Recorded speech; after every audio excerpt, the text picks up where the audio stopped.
Assalamualaikum warahmatullahi wabarakatuh. Halo teman-teman, perkenalkan nama saya Amalia dari kelas RA1 Manajemen Fakultas Ekonomi dan Bisnis Universitas Primagraha. Di video kali ini, saya akan membahas tentang materi-materi yang sudah dipelajari dari mata kuliah pengantar manajemen di semester 1. Membentuk tim adalah salah satu solusi umum untuk menyelesaikan sebuah tugas yang tidak mungkin dapat diselesaikan seorang diri. Anggota tim yang melebihi 20 orang adalah umum. Sekarang, meskipun tim beranggotakan banyak orang yang terdiri dari para ahli sekalipun, hal tersebut bukanlah jaminan untuk menjawab tantangan proyek pada masa kini. Dengan banyaknya anggota tim, resiko kegagalan tim juga dapat menjadi tinggi karena setiap orang memiliki pandangannya masing-masing. Pada umumnya, anggota tim yang kompleks cenderung kurang memiliki keinginan untuk berkolaborasi dan enggan untuk bekerja bersama-sama. Manfaat dan tujuan. Yang pertama, untuk mengetahui definisi tim kerja. Yang kedua, untuk mengetahui jenis tim. Yang ketiga, untuk mengetahui karakteristik tim. Yang keempat, untuk mengetahui proses tim. Yang kelima, untuk mengetahui mengenai konflik tim. Yang keenam, untuk mengetahui kerugian tim. Teamwork. Dalam dunia usaha, penggunaan teamwork seringkali merupakan solusi terbaik untuk mencapai kesuksesan. Teamwork yang solid memudahkan manajemen dalam mendelegasikan tugas. Namun demikian, untuk membentuk sebuah tim yang solid dibutuhkan komitmen yang tinggi dari manajemen. Hal terpenting adalah teamwork harus dilihat sebagai suatu sumber daya yang harus dikembangkan dan dibina seperti sumber daya lain yang ada dalam perusahaan. Proses pembentukan, pemeliharaan, dan pembinaan teamwork harus dilakukan atas dasar kesadaran penuh dari tim tersebut, sehingga sesuatu berjalan sesuai dengan normal. Sebagai suatu aktivitas sebuah teamwork, meskipun pada kondisi tertentu, manajemen dapat melakukan intervensi. Jenis-jenis tim. Tim penyelesaian masalah yaitu kelompok yang terdiri dari 5-12 karyawan dan departemen yang sama, yang bertemu beberapa jam seminggunya untuk mendiskusikan cara memperbaiki kualitas, efisiensi, dan lingkungan kerja. Tim kerja yaitu kelompok karyawan yang bertanggung jawab untuk mengelola dan menghasilkan barang atau jasa untuk pelanggan internal dan eksternal. Tim lintas fungsi yaitu tim yang anggotanya terdiri dari individu-individu dari berbagai departemen atau fungsi tertentu. Tim virtual yaitu tim yang anggotanya berada pada lokasi yang berjauhan dan mereka berkomunikasi jarak jauh melalui peralatan elektronik seperti email, konferensi, via telepon, dan video, fax, dan internet. Karakter tim yang harus dimiliki yaitu mempunyai komitmen terhadap tujuan, bersama menegakkan tujuan spesifik kepemimpinan dan struktur, menghindari kemalasan sosial dan tanggung jawab. Yang kelima, evaluasi kinerja dan sistem ganjaran yang benar, lalu mengembangkan kepercayaan timbal balik yang tinggi. Cara menegakkan konflik cara menangani konflik dalam tim. Cara menangani konflik dalam tim. Yang pertama, minta pendapat mediator atau pihak yang netral, membagikan tanggung jawab secara adil, pelatihan dan pembangunan tim utama, dan win-win solution. Agensi tim working fokus pada kepentingan bersama, selesaikan masalah bersama-sama, komponen evaluasi, dan komunikasi. Kesimpulannya adalah membangun kerjasama tim diawali dengan mengenali diri sendiri dan karakteristik tim, dan selanjutnya dengan memahami cara-cara menggunakan kekompakan tim. Tim yang efektif adalah tim yang memiliki visi dan misi yang jelas dan terus berpikir untuk berprestasi. Komitmen organisasi adalah sikap atau bentuk perilaku seseorang terhadap organisasi dalam bentuk loyalitas dan pencapaian visi, misi, nilai, dan tujuan organisasi. Seseorang dikatakan memiliki komitmen yang tinggi terhadap organisasi dapat dikenal dengan ciri-ciri antara lain kepercayaan dan penerimaan yang kuat terhadap tujuan dan nilai-nilai organisasi. Kemauan yang kuat untuk bekerja demi organisasi dan keinginan yang kuat untuk tetap menjadi anggota organisasi. Menurut Giffin, komitmen organisasi adalah sikap yang mencerminkan sejauh mana seseorang individu mengenai dan terkait apa organisasinya. Seseorang individu yang memiliki komitmen tinggi kemungkinan akan melihat dirinya sebagai anggota sejati organisasi. Komitmen organisasi terbagi menjadi 3 dimensi, yakni keinginan tetap menjadi anggota organisasi, percaya dan menerima nilai dan tujuan organisasi, siap bekerja keras sepenuh hati untuk berkontribusi terhadap kemajuan organisasi. Komitmen dalam organisasi. Manfaat komitmen organisasi adalah komitmen organisasi yang kuat tentu bermanfaat bagi banyak pihak, baik anggota organisasi maupun organisasi yang menaungi masing-masing mendapatkan manfaat. Di antaranya manfaat didapatkan adalah anggota organisasi akan bekerja secara totalitas. Inisiatif anggota organisasi untuk kemajuan organisasi tinggi sehingga akan melahirkan banyak inovasi. Lingkungan kerja yang dinamis menjadikan sesuatu tidak monoton atau membosankan. Tingkat solidaritas tinggi baik antar anggota maupun antar departemen sehingga tercipta atmosfer yang saling bahu-membahu. Anggota merasakan kenyamanan sehingga mereka merasakan bahagia. Anggota organisasi tersebut melakukan yang terbaik. Bahkan ketika sumber motivasi tidak lagi ada, organisasi menjadi tempat yang dirindukan. Organisasi berkembang cepat karena orang-orang yang ada di dalamnya bahagia dan bertanggung jawab.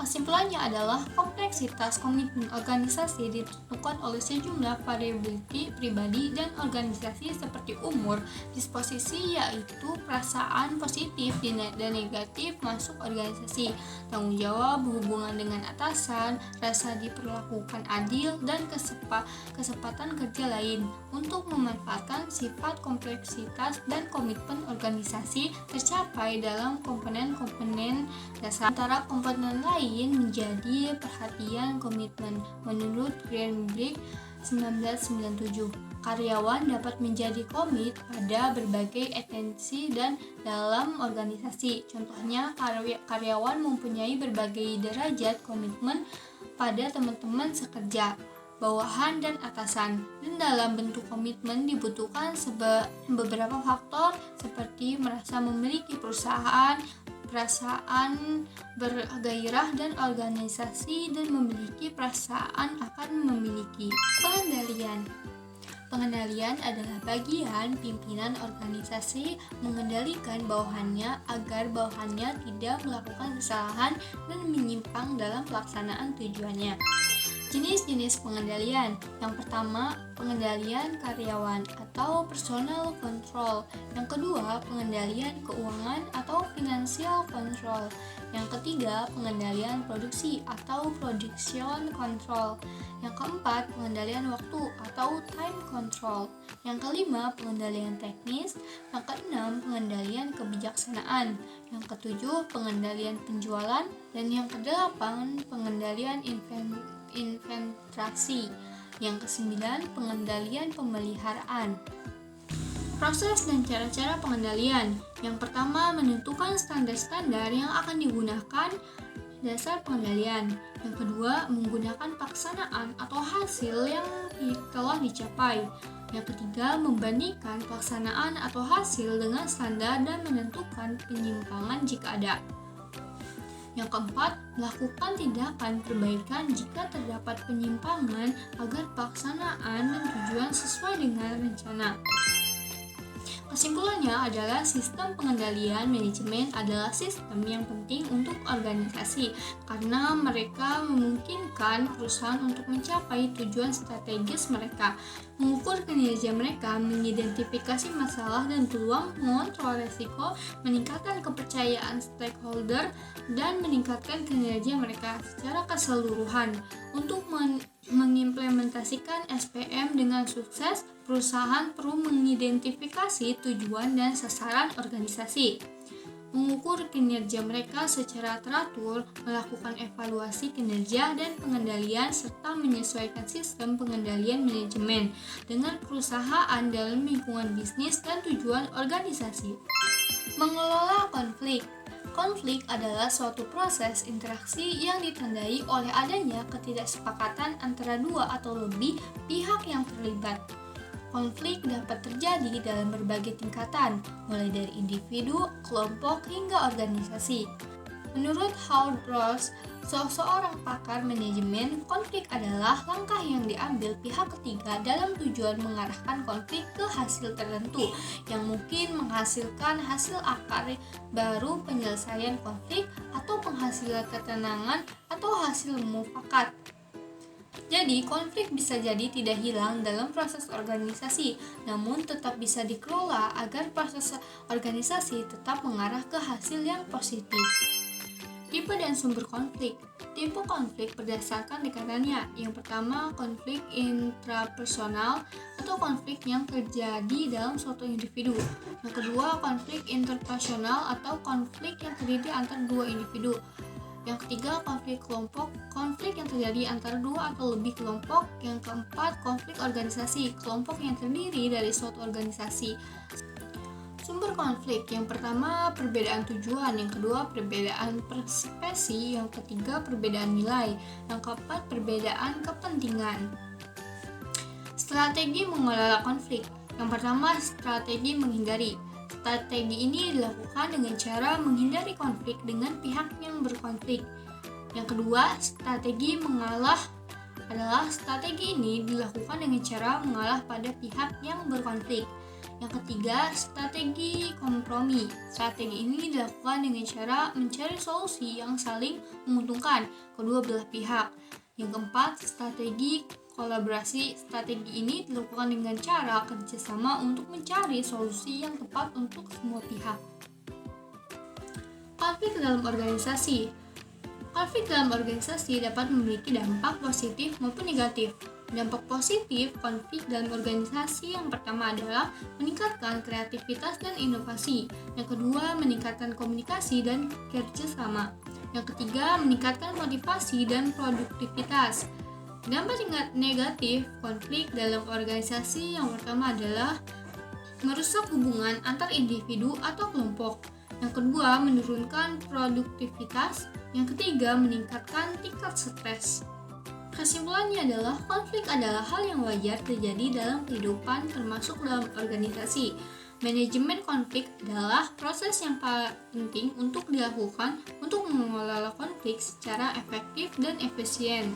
Konflik dapat memiliki dampak positif maupun negatif, tergantung pada cara pengelolaannya. Evaluasi dalam suatu perusahaan. Menurut Kamus Besar Bahasa Indonesia, arti dari kata evaluasi adalah penilaian. Evaluasi adalah suatu proses untuk menyediakan informasi tentang sejauh mana suatu kegiatan tertentu telah dicapai.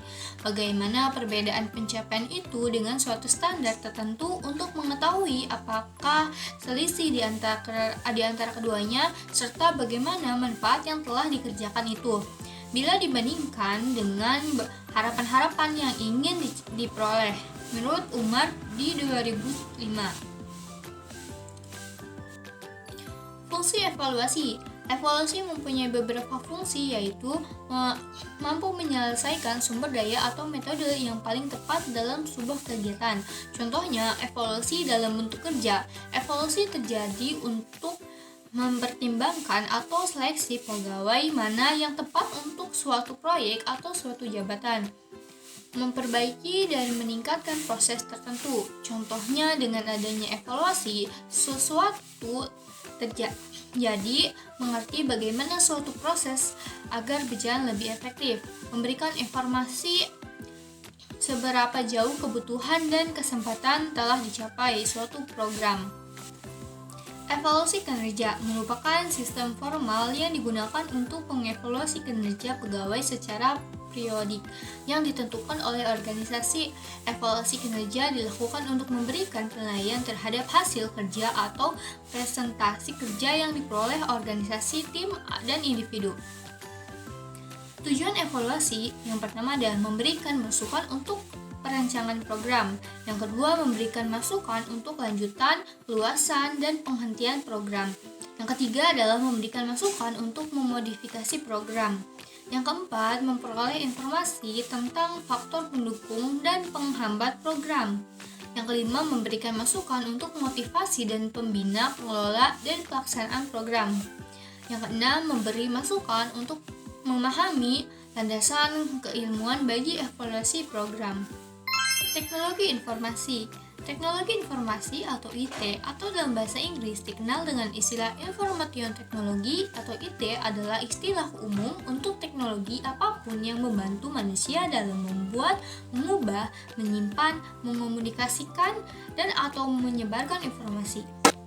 Teknologi informasi sangat berperan dalam pengelolaan sistem informasi manajemen, mulai dari entry data, pengolahan data, dan pengiriman data informasi. Dengan adanya teknologi informasi, semua kerja kita dapat berjalan lebih mudah dan lebih cepat. Menurut Sudaryono dan Astuti dalam Yuda dan Ramata 2014, teknologi informasi juga dapat dimanfaatkan untuk berbagai kepentingan bisnis. Manfaat yang diperoleh dari hal tersebut antara lain adalah penghematan dan ketetapan waktu, peningkatan produktivitas, dan akurasi informasi yang lebih baik. Nah, itu dia teman-teman materi-materi dari mata kuliah Pengatur Manajemen di semester 1 di kelas RA1 Manajemen. Terima kasih kepada teman-teman yang sudah mau menyaksikan, menyimak, dan belajar bersama-sama. Semoga apa yang saya sampaikan dapat bermanfaat dan menambah ilmu pengetahuan teman-teman semua. Sampai jumpa di video selanjutnya.